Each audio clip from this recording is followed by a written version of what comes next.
আমরা মনে করি সেখান থেকে আমরা কিন্তু মানে অনেকাংশই ভিকটিমের শরীরের কিছু অংশ কিন্তু পাওয়া গিয়েছে। এখানে উনি মাঝে মাঝে কিন্তু কলকাতায় যেতেন, মাননীয় সংসদ, উনি একজন জনপ্রিয় সংসদ। ওনার এখানে ব্যবসা বাণিজ্য ছিল কিনা, অথবা উনি যখন গোপালের বাসা থেকে বের হওয়ার পরে উনি যে এই যে শিমুল ভুইয়া তাকে যে নিয়ে গেলেন ওই সঞ্জীবা গার্ডেনে, সেখানে উনি কি আবার নতুন ব্যবসায়ী সেজে উনি নতুন ব্যবসায়ীর মানে মিথ্যা তত্ত্ব দিয়ে সেখানে নিয়ে গিয়েছিলেন কিনা, তারা অত্যন্ত আন্তরিকতার সহিত, আমরা যাওয়ার কারণে না, আমরা যাওয়ার আগেও থেকেও তারা মানে এই লাশটা উদ্ধারের জন্য তারা নদীতে খালে তারা তাদের অভিযান পরিচালনা করছে। এবং আমরা যাওয়ার পরেও আমরা যখনই যেটা বলেছি তারা সেই জায়গায় আসামি নিয়ে গিয়েছেন। বেনিফিশিয়ারি হিসেবে তাদের সাথে তাদের একাধিক মিটিং হয়েছে বাংলাদেশের মাটিতে, এবং হত্যাকাণ্ডটি সংঘটিত হয়েছে কলকাতার মাটিতে। আমরা সেই কারণেই আমরা আমাদের তদন্তকারী কর্মকর্তা হিসেবে আমরা, আপনারা জানেন, ঘটনাস্থল এবং যেহেতু দুটি দেশে অপরাধটি সংঘটিত, আমাদের দেশে হলো এটা পরিকল্পনা আর ওই দেশে হত্যাকাণ্ড, যেহেতু দুটা জায়গায় আমাদের তদন্তকারী কর্মকর্তা হিসেবে আমাদেরকে যাওয়ার একটা বিবেচনা রাখে বলে আমরা সেখানে গিয়েছি। এবং আপনারা জানেন আমাদের যে মূল ঘাতকের কাছে আমরা অনেক তথ্যপত্র পেয়েছি, সেই তথ্যপত্রগুলো ক্রস এক্সামিন করার জন্য আমরা, এছাড়া এখানে যে আমরা যে এভিডেন্সগুলি পাচ্ছিলাম, আমরা সরাসরি সেখানে গিয়ে যে মানে ডিজিটাল এভিডেন্সগুলি আমরা সরাসরি আমরা দেখলাম, এবং সেখান থেকে তারা যে অপরাধীরা কোন সময় কোন গাড়িটা ব্যবহার করেছে, তারা কোন কোন জায়গায় গিয়েছে, এবং আমাদের যে মাননীয় সাংসদ কোন সময় তারা সেখান থেকে তাদের রুমে ঢুকেছে, এগুলি আমরা বাস্তবিকভাবে মানে ডিজিটাল এভিডেন্সের জন্য আমরা সেগুলি প্রত্যক্ষভাবে সেগুলি আমরা দেখেছি। এবং আমরা, আপনারা জানেন, মামলার 362, 364 চেতনা অনুসারে যতক্ষণ পর্যন্ত ভিকটিম অথবা ভিকটিমের অংশবিশেষ অথবা খণ্ডিত অংশ উদ্ধার করা না যায়, সেক্ষেত্রে আসলে মামলাটা তদন্তকারী কর্মকর্তার ধরেন মেডিকেল রিপোর্ট, তারপরে সুরতহাল রিপোর্ট, ভিসেরা রিপোর্ট, এগুলি জমা দিতে তদন্তকারী কর্মকর্তাকে অনেক বেগ পেতে হয়, এবং এগুলি না হলে মামলাটা নিষ্পত্তি করা অনেক কঠিন হয়ে যায়। সেই ক্ষেত্রে আমরা মনে করেছি আমরা সেখানে গিয়ে আমরা সেখানে বিশেষ করে যে এখন মামলাটা দেখছেন সিআইডি পুলিশের চিফ মহোদয়ের সাথে দেখা করেছি। সেখানে একজন আসামি তারা গ্রেপ্তার করেছে, জাহিদের সাথে আমরা কথা বলেছি, ক্রস এক্সামিন করেছি। আমরা ঘটনাস্থলে গিয়ে আমরা সেখানে এই রোদ, আপনারা জানেন, প্রচণ্ড বৃষ্টি, ঝড় তুফানের মধ্যে আমরা আমাদের টিমকে সাথে নিয়ে, কলকাতা পুলিশের সিআইডিকে সাথে নিয়ে আমরা ঘটনাস্থলও ভিজিট করি, এবং সেখানে গিয়ে আমরা চাক্ষুষ ভাবে আমরা ওই যে এখানের অপরাধী যে আমাদের যা বলেছিল মূল ঘাতক, তার সাথে আমরা এখানে মিলানোর চেষ্টা করেছি, এবং মিলিয়ে আমরা তার সাথে তার হুবহু মিলও পেয়েছি, এবং তারা সেখানে কীভাবে অপরাধটি সংঘটিত সেই সম্পর্কে আমরা তথ্য পেয়েছি। এবং আমাদের মূল কাজ ছিল একটা হলো যে আলামতটা উদ্ধার করা, আলামত উদ্ধারে আমরা কলকাতা পুলিশকে সহযোগিতা করা। দ্বিতীয়ত ছিল আমাদেরকে সেখানে যে সিসিটিভি মাধ্যমে ডিজিটাল এভিডেন্স আমরা কালেকশন করা, এবং আমরা পাশাপাশি বিভিন্ন যে পারিপার্শ্বিক সাক্ষ্য প্রমাণগুলি রয়েছে ওই অপরাধীর কাছে আমরা যে তথ্যগুলি পেয়েছি সেগুলি আমাদের কাছে যে মূল অপরাধী গ্রেপ্তারটা মিলিয়ে দেখার কাজটা আমরা করেছি। আমি এই ক্ষেত্রে মনে করি যে যেহেতু আমাদের কাজ ছিল তিনটা, একটি হলো আমরা সেখানে ঘটনাস্থলে যাব, আমরা সেখানে সব কিছু খতিয়ে দেখব, এবং আমরা তদন্তকারী কর্মকর্তার জন্য যে মূল বিষয় ভিকটিমের খণ্ডিত অংশ, পুরো অংশ অথবা অংশবিশেষ উদ্ধার করা। আমরা মনে করি যে এইরকম যে তারা এই বাসায় থেকে তারা যেভাবে তারা এই কাজটি করেছে, আমি মনে করি যে যে সেখানে যেভাবে তারা সেফটি ট্যাঙ্কি অথবা সোয়ারেজ লাইনগুলি আমরা তাদেরকে রিকোয়েস্ট করেছিলাম এটি দেখার জন্য, এবং আমরা মনে করি সেখান থেকে আমরা কিন্তু অনেকাংশই ভিকটিমের শরীরের কিছু অংশ কিন্তু পাওয়া গিয়েছে।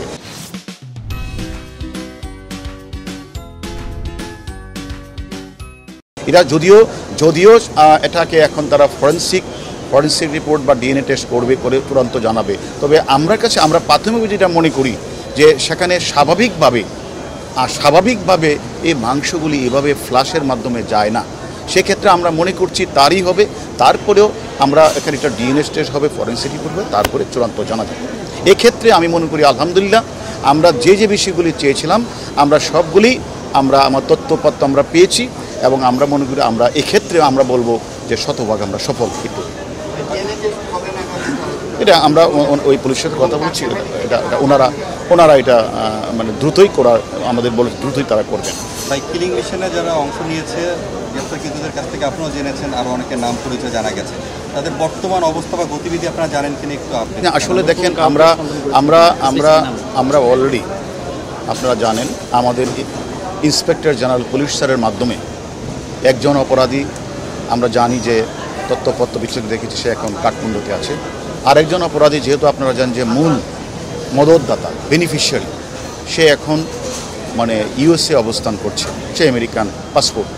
এখন আমরা আপনারা জানেন যে আমরা আমাদের দ্রুতই আমরা তাদের মোবাইল নাম্বার, তাদের পাসপোর্ট সব কিছু তথ্যপত্র সংগ্রহ করে আমাদের ইন্সপেক্টর জেনারেল পুলিশ মহোদয় ইন্টারপোলকে অবহিত করেছেন। ইন্টারপোলের মাধ্যমে মানে কাঠমান্ডু যে এম্বাসি, যেটা মানে যে নেপালের এম্বাসি বা নেপাল কর্তৃপক্ষকে অবহিত করেছে। আমরাও আনঅফিশিয়ালি কাঠমান্ডু যে বাংলাদেশের যে এম্বাসি রয়েছে, সেই এম্বাসির সাথে আমরাও প্রতিনিয়ত যোগাযোগ রাখছি এবং আমরা বিভিন্ন ধরনের তথ্যপত্র দিয়েও কথাবার্তা বলছি। সেটা আমরা মনে করি কাঠমান্ডু আমাদের হাইকমিশন দেখছে, এর মধ্যে আমাদের ইন্টারপোলকে অবহিত করেছি।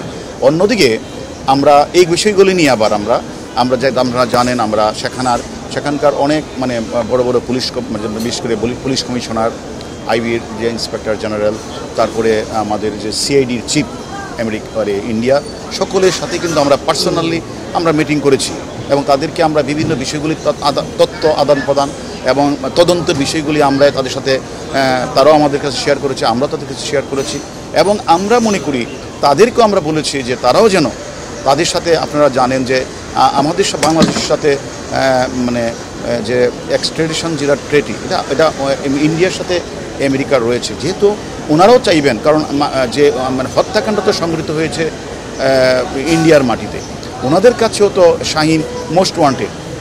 ওনাদেরকে আমরা রিকোয়েস্ট করেছি, আপনারাও তো, ওনারা আমাদেরকে বলেছে যে হ্যাঁ আমরা ঊর্ধ্বতন কর্তৃপক্ষের সাথে কথা বলে আমরাও আমাদের যথাযথ প্রক্রিয়া আমরা অনুসরণ করব। আর আমরাও ইতিমধ্যে আমাদের ইন্সপেক্টর জেনারেল পুলিশের মাধ্যমে ইন্টারপোলকে অবহিত করেছি এবং আমরা বাংলাদেশের যে আমেরিকার যে দূতাবাস আছে তাদের সাথে আমরা আনঅফিশিয়ালি আমরা তাদের সাথে এই বিষয়টি নিয়ে সাহায্য সহযোগিতা চাই। আসলে দেখেন, যে কোনো হত্যাকাণ্ড যখন সংঘটিত হয় তার পিছনে তো অবশ্যই একটা মোটিভ রয়েছে এবং আপনারা এটাও লক্ষ্য করেছেন যে এখানে পরিকল্পনা হয়েছে 2 মাস, সেটা হলো গুলশান বিভিন্ন এলাকাগুলিতে, এবং তাকে এর আগেও 2বার প্ল্যান করেছিল তাকে পৃথিবী থেকে সরিয়ে দেবে এবং তারা বাংলাদেশের মাটিকে তারা ব্যবহার করলেন না, সেখানে তারা বললেন যে সেখানে করলে তাদের এখানে প্রবলেম হবে, সেই কারণে তারা সেটাকে বেছে নিলেন আমাদের পার্শ্ববর্তী দেশ কলকাতার সঞ্জীবা গার্ডেন।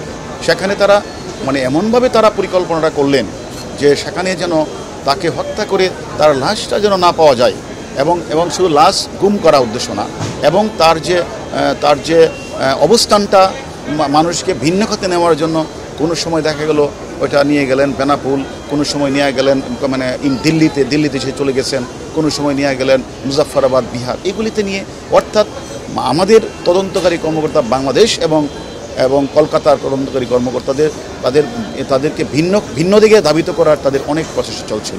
তাহলে এভাবে তারা একদম প্রি প্ল্যান ঠান্ডা মাথায় তারা কিন্তু এই অপরাধটি সংঘটিত করেছিল। এখন আমাদের কথা হলো যে মূল যে প্ল্যানার, মদতদাতা, বেনিফিশিয়ারি, সে এখনও আমাদের কাছে নেই। এখন আমরা আরেকজন যে রয়েছে সে সিয়াম, সে আছে কাঠমান্ডুতে, আমরা যতটুকু জানি, সেটাও আমাদের কাজ চলছে। এখন আসলে আমরা 2 দেশের তদন্তকারী কর্মকর্তারা আমরা তদন্ত করছি। এখন হঠাৎ করে এখানে দেখেন এলাকার আধিপত্য বিস্তার নিয়ে কোনো সমস্যা আছে কিনা, এখানে রাজনীতি, প্রতিদ্বন্দ্বী, অর্থনৈতিক, সামাজিক, বা এখানে উনি মাঝে মাঝে কিন্তু কলকাতায় যেতেন, মাননীয় সংসদ, উনি একজন জনপ্রিয় সংসদ, ওনার এখানে ব্যবসা বাণিজ্য ছিল কিনা, অথবা উনি যখন গোপালের বাসা থেকে বের হওয়ার পরে উনি যে এই যে শিমুল ভুইয়া, তাকে যে নিয়ে গেলেন ওই সঞ্জীবা গার্ডেনে, সেখানে উনি কি আবার নতুন ব্যবসায়ী সেজে নতুন ব্যবসায়ীর মিথ্যা তথ্য দিয়ে সেখানে নিয়ে গিয়েছিলেন কিনা, আমরা কিন্তু সবগুলি কিন্তু, এবং আপনারা যারা সাংবাদিক ভাইরা আছেন আপনারাও অনেক ধরনের তথ্য আপনারা আমাদেরকে দিচ্ছেন, সব কিছু আমরা বিচার বিশ্লেষণ করছি, পাশাপাশি ইন্ডিয়ান পুলিশ এগুলি বিচার বিশ্লেষণ করছে। হঠাৎ করে কোনো একটা মোটিভ কোনো একটা উদ্দেশ্য মানে স্পেসিফিক এই বলাটা এই মুহূর্তে সঠিক হবে। এটা আমরা মনে করি মদতদাতা তো রয়েছে, মদতদাতার সাথে যারা আরও কিছু রয়েছে, আমরা তো অনেকে তো আমাদের কাছে রয়েছে। এখন এদের কাছে আরও আমরা রিমান্ডে আরও জিজ্ঞাসাবাদ করছি। পাশাপাশি মদতদাতা ছাড়াও আপনি জানেন যে আমাদের পার্শ্ববর্তী দেশ কাঠমান্ডুতে অনেকে অবস্থান, তাদের সব কিছু আমরা চেষ্টা করছি। আমাদের এখন মূল কাজটাই তো হচ্ছে, যেহেতু আপনারা জানেন এই মামলাটা কিন্তু মূলত আমরা একটা কনক্লুসিভ পর্যায়ে নিয়ে এসেছি। কারণ আমাদের এখন আর যে আমাদের যে এখন যে আমাদের যে আলামতটি আমাদের কোনো সমস্যা হওয়ার কথা না। পাশাপাশি আমাদেরকে পারিপার্শ্বিক সাক্ষ্য ডিজিটাল এভিডেন্স আমাদের কাছে রয়েছে, সব কিছু আমাদের, এবং দুই পক্ষের মানে গুরুত্বপূর্ণ আসামিরা গ্রেপ্তার হয়েছে এবং তাদের কাছ থেকে তথ্যপত্র নিয়ে আমি মনে করি আমরা মামলাটার কনক্লুসিভ পর্যায়ে আছে। এখন আমাদের কাজটা হবে ওই কিছু আসামি যারা বাইরে অবস্থান করছেন তাদেরকে দ্রুতই ফিরিয়ে এনে দুই দেশের ঐকান্তিক প্রচেষ্টার মাধ্যমে আমরা দ্রুতই তাদেরকে ফিরিয়ে আনার চেষ্টা করবো। কারণ আমাদের জট বলতে আমরা তো অলরেডি বললাম যে এটা কনক্লুসিভ পর্যায়ে আমরা নিয়ে এসে পড়েছি আমরা। কারণ আপনারা জানেন তারা মানে হত্যাকাণ্ডের জন্য স্থানটা বেছে নিয়েছে কলকাতার সঞ্জীবা গার্ডেন, বাট যারা এই হত্যাকাণ্ড সংঘটিত করেছে মদতদাতা, মূল ঘাতক থেকে শুরু করে সকল আসামিকে তো মোটা দাগে বাংলাদেশে। অতএব আমাদের মূল কাজ হবে এখন হত্যার সব কিছু তো আমরা মোটামুটি আমাদের নখদর্পণে চলে আসছে এবং কনক্লুসিভ পর্যায়ে আমরা নিয়ে এসেছি। আমরা মনে করি বাকিদের জন্য আমরা কাজ করছি। আমরা শীঘ্রই তাদেরকে আইনের আওতায় আনে বিচারের মুখোমুখি আমরা দাঁড় করাবো। আরুন ভাই, এই ঘটনায় শুধুমাত্র আখতারুজ্জামান শাহীন না, বাংলাদেশের অনেক বড় বড় স্বর্ণ ব্যবসায়ীর নাম আমরা শুনতে পাচ্ছি। বিভিন্ন জায়গা থেকে আমাদের কাছে ভয়েস মেসেজও পাঠানো হচ্ছে বিভিন্ন জনের নাম। কোনো বড় স্বর্ণ ব্যবসায়ীর নাম আছে এটাতে? এটা কি সোনা ব্যবসা নিয়ে দ্বন্দ্ব আছে কিনা? এটা দেখেন, মানে আপনারা মিডিয়াতে অনেক নাম আসছে, অনেক ধরনের ঘটনা আসছে। আমি তো বলছি একটাই, আপনারা মিডিয়ারা অনেক তথ্যই দিচ্ছেন, আমরাও বিভিন্ন তথ্য বিভিন্ন জায়গা থেকে পাচ্ছি। আমরা সবগুলি কিন্তু আমরা দুই দেশের আসামিদের কাছে আমরা ক্রস এক্সামিন করেছি, বিচার বিশ্লেষণ করেছি। যেহেতু মামলাটা এখনও তদন্ত চলছে, এই মুহূর্তে স্পেসিফিকলি মানে কি কারণটাই কি এটা এই মুহূর্তে বলা যাচ্ছে না। তদন্ত করে ঘুরে আসলেন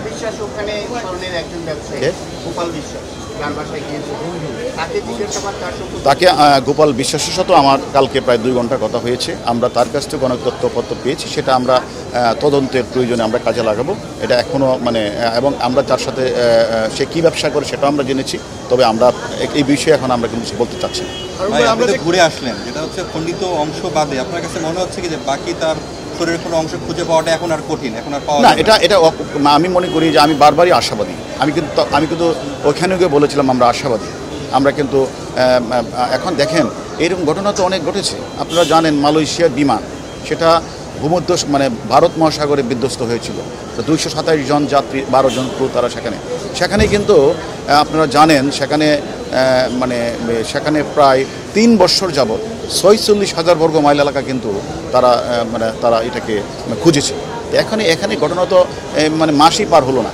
আমরা আশাবাদী বাকি আমি বিশেষ করে ধন্যবাদ জানাই যে আমরা বিশেষ করে কলকাতা পুলিশ এমনকি সিআইডির যারা কাজ করছেন তারা অত্যন্ত আন্তরিকতার সহিত, আমরা যাওয়ার কারণে না, আমরা যাওয়ার আগেও থেকেও তারা এই লাশটা উদ্ধারের জন্য তারা নদীতে খালে তারা তাদের অভিযান পরিচালনা করছে। এবং আমরা যাওয়ার পরেও আমরা যখনই যেটা বলেছি তারা সেই জায়গায় আসামি নিয়ে গিয়েছেন।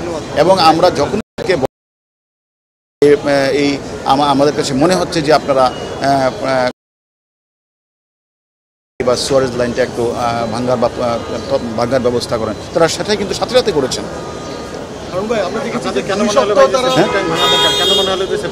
আসলে আমার কাছে আসলে তদন্তকারী কর্মকর্তা হিসাবে আমরা অনেক সময় আমরা যখন দেখি যে আমরা সব জায়গায় আমাদের ব্যর্থ হচ্ছে, তখন আমাদের কাছে মনে হয়েছিল যে আমাদের কাছে একটা ওয়াটার থিওরি ছিল। আমাদের যে 3 জন আসামি তার মধ্যে একজন আমাকে বলেছিল আমাদের তদন্ত টিমকে যে রাতের বেলা পানির শব্দ শুনতে পেয়েছিল। আমরা ওই ওয়াটার থিওরি পানির শব্দ শুনতে পেয়েছিল, তাহলে তারা ঘন ঘন ফ্লাশ করেছে। তাই ঘন ঘন ফ্লাশ করে তারা কী ফ্লাশ করতে পারে, সেই তথ্য মোটিভের ভিত্তিতে আমরা তখন বললাম যে যেহেতু ওয়াটার থিওরি থেকেই আমরা তখন বললাম যে মানে আমাদের যে সুয়েজ লাইন এবং পানির ট্যাঙ্কিটা যদি একটু যদি মানে একটু যখন যদি মানে মানে ভাঙ্গা হয় তাহলে হয়তোবা আলামতের কিছু অংশ পাওয়া যেতে পারে। সে প্রেক্ষিতে তারা কিন্তু সেটা করেছে এবং ইন্ডিয়ান পুলিশের বলার সাথে তারা করেছে এবং এবং আপনারা জানেন অনেকাংশেই আলামত উদ্ধার হয়েছে।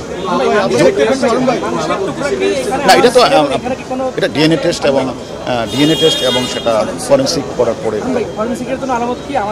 না এটা ওনাদের দেশেরও ডিএনএ যেহেতু মার্ডার মামলাটা শুরু রুজু হয়েছে তারা এটাকে ডিএনএ টেস্ট এবং ফরেন্সিক রিপোর্ট তারাই করবে।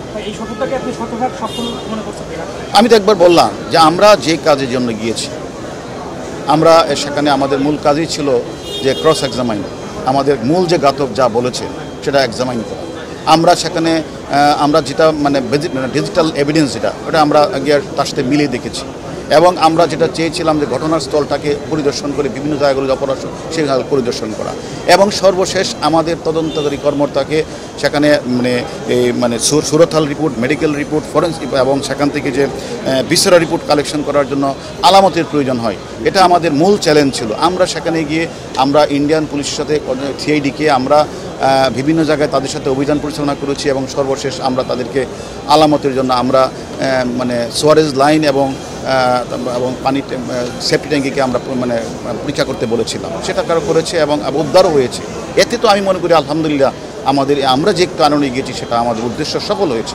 ভাই আপনার কাছে কি মনে হয় এত বড় একটি ঘটনা ঘটালো ভারতের কেউ কোনো সহযোগী বা যোগসূত্রতা পাওয়া যাচ্ছে না? এটা তো আপনি তো এখনই নিরাশ হওয়ার কোনো কারণ নাই। আমরা অবশ্যই আশাবাদী। আমরা মনে করি যারা আমরা মোটা দাগে আমরা আমাদের প্রাথমিক তদন্তে মূল ঘাতক এবং ইন্ডিয়ান ঘাতকের সাথে কথা বলে আমরা মোটামুটিভাবে উপনীত হয়েছি যে এই ঘটনার সাথে যারা এই কাজটি করেছেন মোটা দাগে ম্যাক্সিমাম লোকই বাংলাদেশি। বাকি যদি থাকে সেখানে ইন্ডিয়ান পুলিশ ও সিআইডি তারা অত্যন্ত দক্ষ, তারাও কাজ করছে। আমাদের বাংলাদেশের ডিবি আমরাও কাজ করব। এটা তো এখনই শেষ কথা বলে কোনো কথা নেই।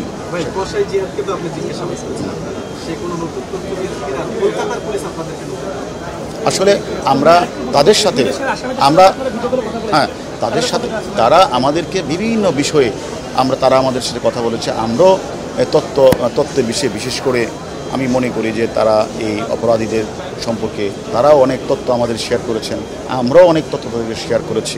আমরা মনে করি এক্ষেত্রে আমাদের অনেক বড় অর্জন যে আমরা মানে কলকাতা সিআইডি, বিশেষ করে কলকাতার কমিশনার মহোদয়, আইবির যে ইন্সপেক্টর জেনারেল, এসটিএফ সকলের সাথে আমরা আলাদা আলাদা মিটিং করেছি এবং এই বাংলাদেশের সাথে ইন্ডিয়ার বিষয়গুলি নিয়ে, অপরাধের বিষয় নিয়ে আমরা কিন্তু অনেক আলোচনাই করেছি। আমি মনে করি আমরা অনেক তথ্যপত্র পেয়েছি।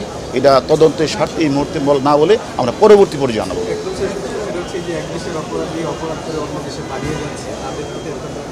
না আসলে এটা ঠিকই বলেছেন। আমরা সবসময় যখন কোনো অপরাধী বাংলাদেশে অপরাধ করে, ডাকাতি করে, দুর্দর্শ খুন করে যখন ইন্ডিয়া চলে যায় তখন কিন্তু আমরা ইন্ডিয়ার পুলিশকে আমরা হেল্প চাই। তাদের কাছে কলকাতা পুলিশকে আমরা এসটিএফকে অথবা বিভিন্ন সংস্থাকে আমরা ফোন করি। ফোনের মাধ্যমে আমরা দেখেছি তারা অনেক হেল্প আমাদের করতেন। যেমন কিছুদিন আগে আপনি জানেন যে আমাদের ডিএমপির যে টিপু মার্ডারের মামলা, আমরা এই মোল্লাকে কিন্তু আমরা থেকে নিয়ে আসছিলাম কলকাতাকে আইনি প্রক্রিয়ার মাধ্যমে তারা কিন্তু আমাদের দিয়ে দিয়েছিল। তারপর কিছু নেই কামরাঙ্গীর চরে আপনি মনে আছে কিনা আপনাদের, আমাদের শিল্পপতি যে হত্যা করা হয়েছিল সেখানে লেদার মুনিরকে কিন্তু আমরা কলকাতার পুলিশের সহায়তায় আমরা তথ্য প্রমাণ দিয়েছি, তারা আমাদেরকে সহায়তা করে আমাদেরকে দিয়ে দিয়েছেন। এরকমভাবে আমরাও তার অনেক জঙ্গি বিষয়ে, তারপরে মানে ওই যে ফেক কারেন্সি যারা তৈরি করে তাদের বিষয়ে এবং বিচ্ছিন্নতাবাদী সম্পর্কে অনেক তথ্যই কিন্তু তাদের সাথে আমরা আদান প্রদান করেছি। বিষয়টা হচ্ছে আমি মনে করি যে একসময় আমরা সেখানে না গিয়েই আমরা খালি টেলিফোনের মাধ্যমে এই সকল অপরাধীকে আমরা ধরে আনতে পেরেছিলাম। কিন্তু এখন এবারের টোরের মাধ্যমে আরেকটা যেটা আমাদের সাকসেস হলো যে আমরা সেখানে গিয়ে প্রত্যেকটা ডিপার্টমেন্টের ছোট বড় সকল কর্মকর্তার সাথে আমরা কথা বলেছি, তাদের সাথে আমরা বিভিন্ন শেয়ার করেছি, তাদের সাথে আমাদের ইন্টারাকশান বেড়েছে। আমি মনে করি এখন বাংলাদেশের কোনো অপরাধী মানে বাংলাদেশে অপরাধ করে তারা ইন্ডিয়ায় গিয়ে সেফ হেভেন বানাবে, আমরা সেটা করতে দিব না। তাদের সহায়তায় তাদেরকে আমরা ধরে নিয়ে আসবো। এতে মনে করি অপরাধীরা বাংলাদেশ থেকে আবার সেম ওয়ে আবার ইন্ডিয়ার কোনো অপরাধী সেখানে অপরাধ করে বাংলাদেশে এসে সেফ হেভেন বানাবে, এটা হতে দেওয়া হবে না। তাই আমাদের যে কোনো জায়গা থেকে আমরা আসামিদেরকে পাকড়াও করবই।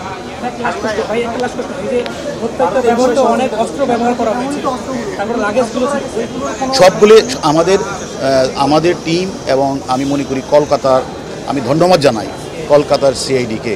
তারা অত্যন্ত পরিশ্রম করছে এবং তারা বিভিন্ন বিষয়গুলি আমল নিয়ে তারা কাজ করছে, এবং আমরা যে গিয়েছি আমাদেরকে বিভিন্ন বিষয়ে তারা সহযোগিতা করছে। বিশেষ করে ধন্যবাদ জানাই যে কলকাতার সাংবাদিক ভাইদেরকে।